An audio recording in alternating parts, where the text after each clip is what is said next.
매일 묵상 23년 10월 25일 수요일. 오해와 갈등을 풀고 서로 사랑하라. 여호수아 22장 10절에서 18절 말씀. 루벤 자손과 갓 자손과 므낫세 반 지파는 가나안 땅 요단강 경계에 이르러 요단 강가에 제단을 쌓았는데 눈에 띄게 큰 제단이었습니다. 이스라엘 자손들은 보라, 루벤 자손과 갓 자손과 므낫세 반 지파가 가나안 땅 요단강 경계에 이스라엘 자손들의 길목에다 제단을 쌓았다 하는 소식을 들었습니다. 이스라엘 자손들은 이 말을 듣고 온 회중이 그들과 싸우려고 실로에 집결했습니다. 이스라엘 자손들은 제사장 엘라살의 아들 비느하스를 길라 땅의 루벤 자손과 갓 자손과 므낫세 반 지파에게 보냈습니다. 그들은 또 이스라엘 각 지파에서 대표자 1명씩 10명도 함께 보냈습니다. 그들은 각각 수천의 이스라엘 자손 가운데 각 지파를 대표하는 지도자들이었습니다. 그들이 길앗으로 가서 루벤 지파와 갓 지파와 므낫세 반 지파에게 말했습니다. 여호와의 온 회중이 말한다. 너희가 이렇게 이스라엘의 하나님께 신의를 저버리다니 이게 번제가 아니고 무엇이냐. 오늘 여호와께서 등을 돌리고 너희를 위해 제단을 쌓는 것이 여호와께 거역하는 것이 아니냐. 여호와의 회중에게 재앙을 불러왔고 이날 이때까지도 우리가 정결하지 못한 부월의 죄가 우리에게 작아서 너희가 지금 여호와께 등을 돌리는 것이냐. 너희가 오늘 여호와를 거역하는 것이라면 그분이 내일 이스라엘 온 회중에게 진노하실 것이다. 아멘. 묵상 길잡이. 성도들 사이에 오해와 갈등이 생겼을 때 감정적으로 대응하지 않고 차분히 서로의 사정을 먼저 알아보게 합니다. 여호수아 22장 13절에 비느하스는 아론의 손자이자 엘라사의 아들입니다. 아버지의 뒤를 이어 대제사장이 되었고 모세와 함께 가나안 정복에 공을 세웠습니다. 그는 가나안 땅에서 에브라임 산지를 할당받았습니다. 때로 교회 안에서 성도 사이에 오해가 생길 수 있고 그 오해가 심각한 갈등과 다툼을 낳기도 합니다. 오늘 본문은 그런 상황이 닥쳤을 때 어떻게 대처해야 하는지 그 구체적인 방법을 가르쳐주고 있습니다.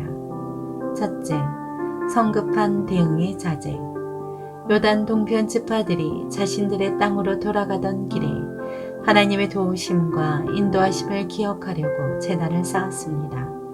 그런데 그 사실을 알게 된 요단 서쪽 지파들은 그들이 우상을 숭배하려 했다고 오해했고 즉시 동쪽 지파들과 전쟁을 준비했습니다. 이는 매우 성급하고 과도한 반응이 분명했습니다. 둘째, 상대방의 사정 파악. 다행히 요단 서편 지파들은 곧바로 전쟁에 돌입하지 않고 비느하스와 각각분의 수령들로 구성된 진상조사단을 먼저 파견했습니다. 그들은 제단을 쌓은 이유에 대해 묻고 하나님의 진노를 샀던 과거 사건들을 언급하려고 했습니다. 섣불리 단정 짓기보다 상대방의 사정을 알고자 한 것입니다. 셋째, 지혜로운 권면. 과거 이스라엘은 부월의 사건과 아간의 범죄로 인해 공동체 전체가 큰 어려움을 겪었습니다. 그 일을 생생하게 기억하고 있던 이스라엘 백성은 요단 동편 지파들에게 하나님을 거역하면 하나님의 진노 앞에 서게 될 것을 경고했습니다. 이는 형제 자매를 진심으로 걱정하는 지혜로운 권면이었습니다. 교회 안에서 갈등이 발생하면 우선 서로 사랑하라고 하신 하나님의 명령에 순종하십시오. 그리고 상대방의 사정을 사랑으로 파악하고 하나님의 말씀에서 어긋난 점을 가르쳐 주십시오. 교회는 주님의 몸이며 모든 성도는 그 지체임을 잊지 마십시오. 삶의 적용. 교회에 불화가 생겼을 때 어떻게 해야 할까요? 교회는 이야기가 흘러다니는 곳입니다. 그렇게 많은 이야기들 중에는 불필요한 소리가 많습니다. 편견과 충성무략, 비방이 그렇습니다. 문제는 많은 사람이 이런 소리를 무시하지 못한다는 것입니다. 그러다 보면 갈등이 생기고 다툼이 생깁니다.